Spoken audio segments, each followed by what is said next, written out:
Good morning, everyone. My name's Gord Weswick, President of Predictable Futures, the Business Family Center here in Edmonton, Canada.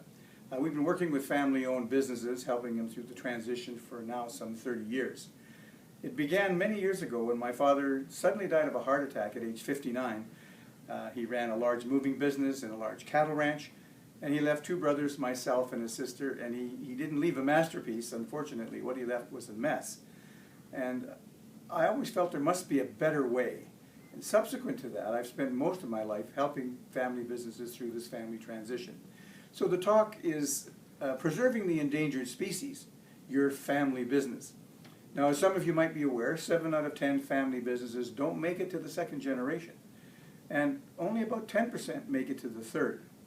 And when you think of the statistics, the fact that roughly 85% of all the privately owned businesses in North America are family owned, and over 60 to 70% of the tax revenue and almost 50% of all the charitable gifts in the country come from family owned businesses, then it's tragic to have those kinds of statistics. So what I want to give you is some tools and techniques this morning to assist you with this transition process, and maybe to give you some ideas about those of you who are in the merger and acquisition stage. So I'm going to take you through some statistics about family owned business. I'm going to take you through what I call the enigma of the founder of the business, the issues he faces and why he faces those issues. I'm also going to outline to you that successful transition planning for a family business is a two-part process. There are technical issues, tax and so on, but there are also soft emotional relationship issues. What I call there are issues of the head and there are issues of the heart. And the soft issues are the ones that are very, very important. I'll be giving you some tools and techniques that you'll find useful. For instance, the 3-circle model, which outlines in detail that a family-owned business is not one organization. It's actually 3 organizations all wrapped up into one. And where these circles intersect is where all the conflict takes place. And it's quite natural that conflict takes place because these circles and these perspectives of people in each of these circles is quite different from other people within the system. So conflict is very, very natural. And conflict is extremely healthy, but unresolved conflict clearly is not. So I'll be giving you some tools and techniques to assist with the conflict. I also want to give you some specific guide along the way in terms of 3 key things that I think every single family business should have in terms of a planning technique that will make a huge difference in getting you through the process.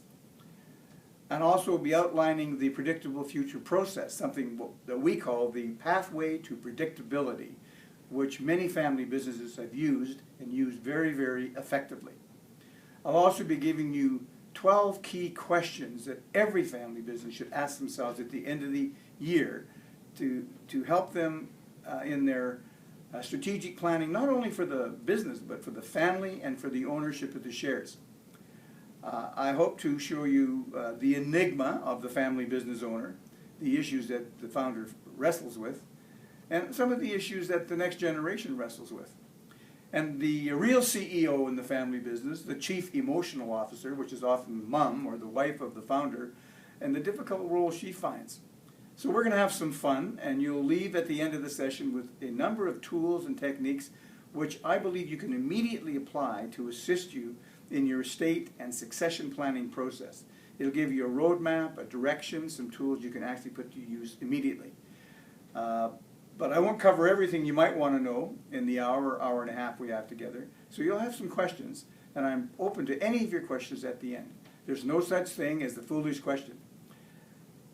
So let's look forward to the time together. We'll be interactive, and I'm trusting this will be some interesting things for you, and I'm certainly enjoying being here, looking forward to our time together.